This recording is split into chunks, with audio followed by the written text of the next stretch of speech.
Vote યાત્રામાં આજે વાત કરીશું કચ્છ લોકસભા મત વિસ્તારની દ્રષ્ટિએ જોઈએ તો કચ્છ લોકસભા બેઠક દેશની સૌથી મોટી બેઠક ગણાય છે। છેલ્લા 2 દાયકાથી અહીં ભાજપનો દબદબો રહેલો છે। જો કે આ વખતે આ દબદબો કેવો રહેશે તો સાથે જ જે અહીંની જનતા છે તે શું માની રહી છે લોકસભા બેઠકને લઈને તે જ વિશે વાત કરીશું અહીંના કચ્છી માડુઓ સાથે। તો યાત્રાને આગળ વધારીએ કચ્છમાં।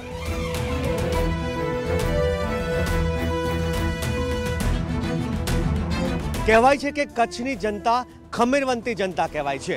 ચૂંટણીમાં પણ જેમ નેતાઓ પોતાનું કૌવત દેખાડતા હોય છે તે જ રીતે કચ્છની જનતા પણ પોતાનું ખમીર અહીં બતાવી દેતી હોય છે।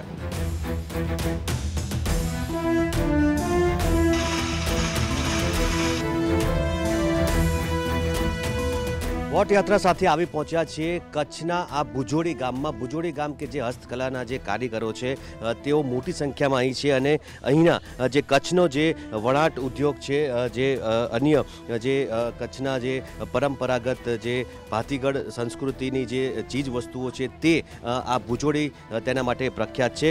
ભુજોડીમાં જો વાત કરીએ તો ઘણા બધા જે અહીંયા ઘરો છે તે જાણે દુકાનોમાં પરિવર્તિત થઈ ગયા છે અને કચ્છમાં આવેલા ભૂકંપ બાદ ભુજોડી શહેર ભુજોડીને ફરી વખત ઊભું કરવામાં આવ્યું છે અને અત્યારે ભુજોડીમાં સંખ્યાબંધ લોકો અહીં આ હસ્તકલા ઉદ્યોગ સાથે સંકળાયેલા છે। કેટલા વર્ષથી તમારે અહીંયા આ ધંધો કરો છો?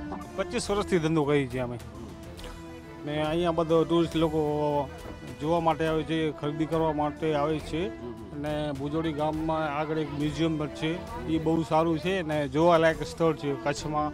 એ હમણાં હાલમાં ટર્નિંગ પોઈન્ટ છે ભુજોડીમાં, ખાસ તો મેન છે મ્યુઝિયમમાં રોકાઈને બધા લોકો અહીંયા ભુજોડીમાં અમારા ગામડામાં ખરીદી કરવા ખાસ કરીને ખરીદી કરવા આવે છે। ચૂંટણી આવી રહી છે, ચૂંટણીનો માહોલ જામ્યો છે, તમે શું કહેશો? નેતાઓ જે તમે મત આપો છો ત્યારબાદ નેતાઓ અહીં આવતા હોય છે ખરા તમારા સુખ દુઃખને જાણવા માટે? હા, નેતાઓમાં એવું છે કે આપણે અહીંયા તો લગભગ સુધી તો બીજેપી ભાજપ જ છે, બાકી તો XYZ લગભગ તો ભાજપ જ છે। કામો થાય છે તમારા? 100% કામ થાય છે ભુજોડીમાં। તમને શું લાગે છે ખરેખર જે વિકાસ થવો જોઈએ તે થયો છે ખરો અહીંયા? વિકાસ આમ તો થયો જ છે, આ મોટા ભાઈ જ છે આપણા, એટલે આમ વિકાસ થયો। આમ ભુજોડીમાં આમ આપણું મ્યુઝિયમ બન્યો એટલે આમ આખી પબ્લિક આમ ટુરિસ્ટને બધા આવવામાં બધા અલગ થઈ ગયું આખું આમ। કોને માનો તો પછી? અમે તો બીજેપીને જ માનીએ। ટૂંકમાં અહીંયા જે ભુજોડી જે ગામ છે ત્યાં હસ્તકલાના કારીગરો પણ કહી રહ્યા છે કે તેમને જે અહીં ગામમાં વિકાસ થયો છે અને તેના કારણે તેઓ અત્યારે ખૂબ જ ખુશ છે। સાલ છે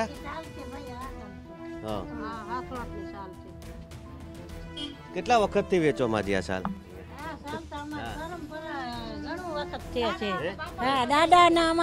દાદાની વખતની ચાલતી જૂની પરંપરા। હા, જૂની પરંપરા।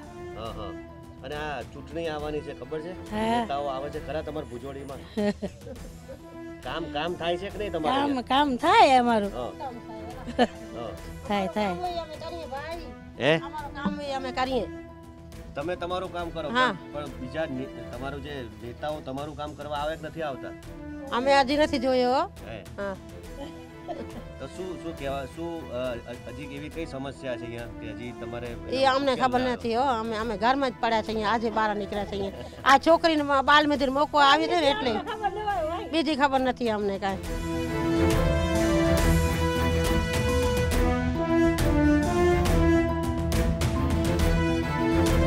કચ્છ લોકસભા મત વિસ્તારની જનતા આમ તો કહેવાય છે કે શાણી જનતા છે, ખમીરવંતી જનતા છે, પરંતુ આ વખતે લોકસભા ચૂંટણીમાં કચ્છની જનતા શું ઈચ્છી રહી છે, કેવા પ્રકારનો માહોલ છે તે તેમની પાસેથી જાણીશું।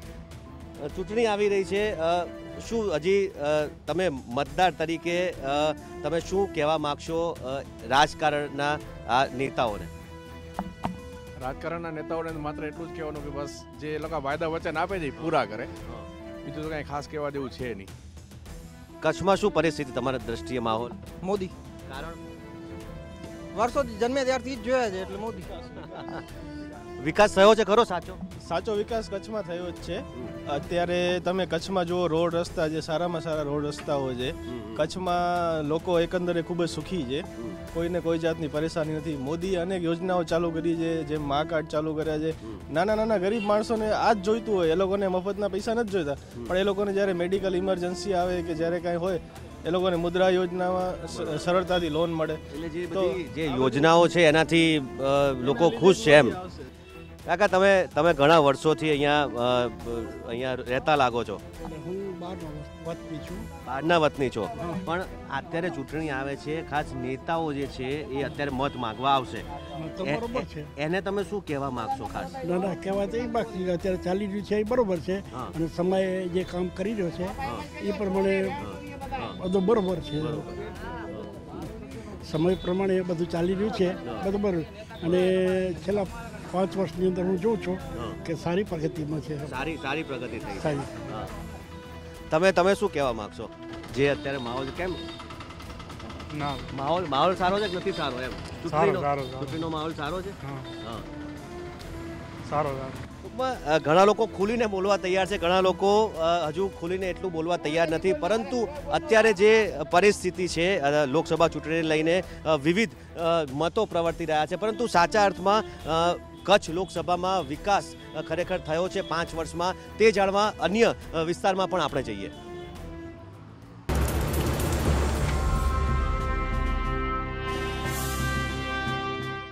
TV9 ગુજરાતીની YouTube ચેનલને સબસ્ક્રાઇબ કરો અને બેલ બટન જરૂરથી દબાવો, જેથી દરેક વિડીયોના નોટિફિકેશન તમને મળતા રહે.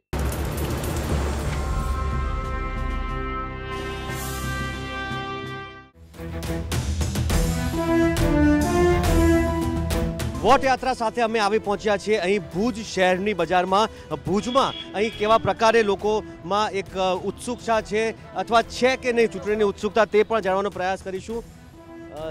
વિવિધ પ્રકારના ગોગલ્સ અહીંયા વેચાઈ રહ્યા છે. આમ તો જોવા જઈએ તો નેતા જનતાને ચશ્મા પહેરાવતી હોય છે, ક્યારેક જનતા તો ક્યારેક નેતા એકબીજાને ચશ્મા પહેરાવતા હોય છે, પરંતુ આ વખતે શું ખરેખર સીધા ચશ્મા પહેરાવશે નેતાઓ કે ઊંધા ચશ્મા પહેરાવશે તે પણ જોવાનું મહત્વનું છે. ચૂંટણી આવવાની છે, તમને લાગે છે કે જે કામો થવા જોઈએ તે થયા છે અહીંયા ભુજમાં?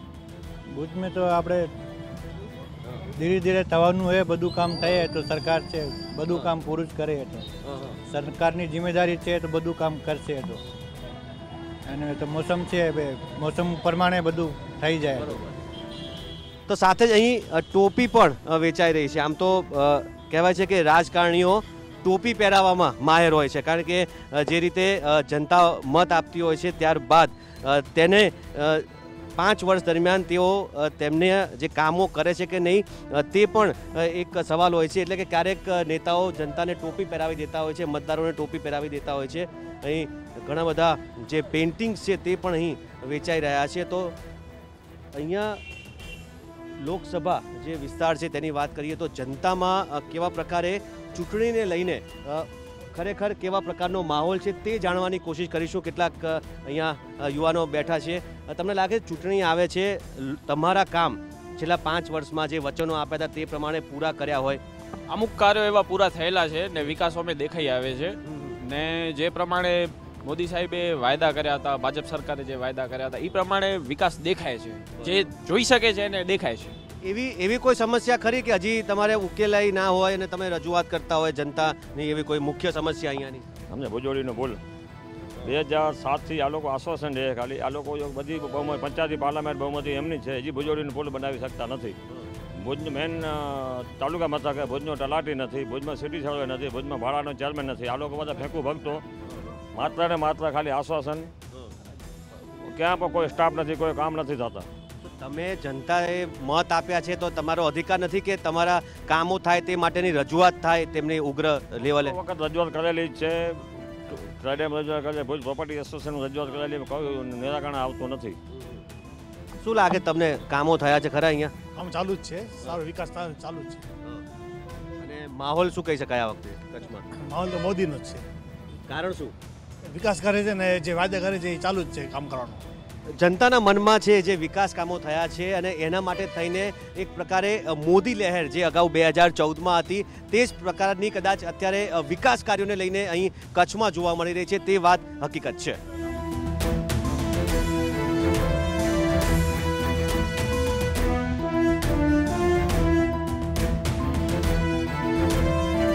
કચ્છમાં આવ્યા છીએ તો કચ્છની ડબલ રોટી એટલે કે દાબેલીનો સ્વાદ તો માણવો જ પડે અને સાથે સાથે અહીં ચૂંટણીને લઈને જનતાના મિજાજ કેવો છે તેનો ટેસ્ટ પણ આપણે દાબેલીની સાથે જ લઈએ.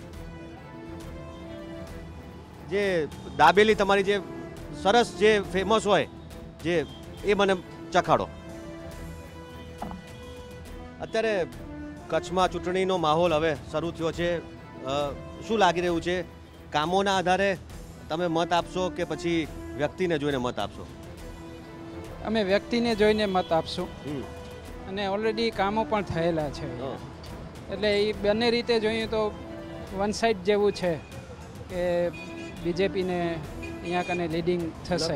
છેલ્લા 2 દાયકાથી કચ્છમાં લોકસભામાં બીજેપી જીતતું આવ્યું છે, એનું કારણ શું માની શકાય?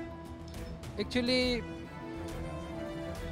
વિચારધારા સાથે સમર્પિત આ પ્રદેશ છે અને જે તે સમયે જ્યારે અમુક જિલ્લા પંચાયતો મળતી, અમુક તાલુકા પંચાયતો મળતી, એમાંથી કચ્છની અમુક જિલ્લા પંચાયતો અને તાલુકા પંચાયતો ભાજપને મળેલી છે. એટલે ટૂંકમાં પહેલેથી જ એક પ્રકારનું વર્ચસ્વ રહેલું છે. તમે કેટલા વખતથી અહીંયા દાબેલી આ જે ડબલ રોટી બનાવો છો? અમને 40 વર્ષ જેવા થઈ ગયા પેઢીને, એટલે અમે પોતે ઊભી જઈને લગભગ 12 વર્ષ જેવા થયા. આ વખતે શું માહોલ કેવો લાગે ચૂંટણીનો? માહોલ કચ્છમાં તો લગભગ સુધી ભાજપ તરફી જ હોય છે વધુ પડતા, કારણ કે મેજોરિટી ઈ જ આવતા હોય છે બધી બાજુ. જિલ્લા પંચાયત હોય, મ્યુનિસિપાલિટી હોય કે એમએલએ હોય, ખબર એ બધા લગભગ સુધી મેજોરિટી બધી ભાજપની જ હોય છે ઓલવેઝ, કારણ કે વ્યક્તિ લોકો કેન્ડિડેટ ઓલવેઝ સિલેક્ટેડ આપે છે. એમ નહીં કે આવડતું જે નામચીન હોય વ્યવસ્થિત કામ કરતા એવા જ કેન્ડિડેટ એ લોકો આપે છે પહેલેથી, એટલે તમારે ઇલેક્શનમાં વોટિંગ કરવામાં ઇઝી પડે. જનતા એટલા માટે ટૂંકમાં સાથે રહેતી હોય ભાજપને એવું પણ બની શકે જે કેન્ડિડેટ આપતા હોય છે. તમે કંઈ કહેવા માંગશો? કોઈ સમસ્યા ખરી તમારે કાકા? કાંઈ નહીં. ભાજપની સરકારમાં શું સમસ્યા હોય? એક આપણા ભજોડી વાળો પુલ નથી થયો હજી સુધી, સમજ્યા? જ્યાં ટ્રાફિક 24 કલાક જામ થાય, કોઈ જાગતું નથી. એનો ઉકેલ ટૂંકમાં ટ્રાફિકનો લાવવો જોઈએ. જે નાની મોટી જે સમસ્યા છે તે તો રહેવાની જ છે, પરંતુ લોકસભાની ચૂંટણીને લઈને જે પ્રમાણે માહોલ છે તેને જોતા લાગી રહ્યું છે કે જે પરિવર્તન અથવા પુનરાવર્તન શું કરવું તે લગભગ જનતાએ નક્કી કરી જ લીધું છે.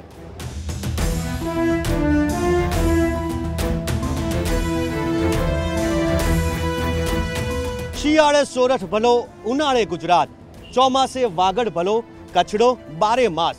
તો વોટ યાત્રામાં આપણે જાણ્યું કચ્છના લોકોનો મિજાજ. જો કે તેમનો આ મિજાજ પરિણામમાં કેટલો પરિવર્તિત થશે તે જોવું પણ ખૂબ જ રસપ્રદ બની રહેશે. વોટ યાત્રા માટે કેમેરા પર્સન ઉર્વી સોની સાથે નરેન્દ્રસિંહ જાદવ, TV9 ભુજ.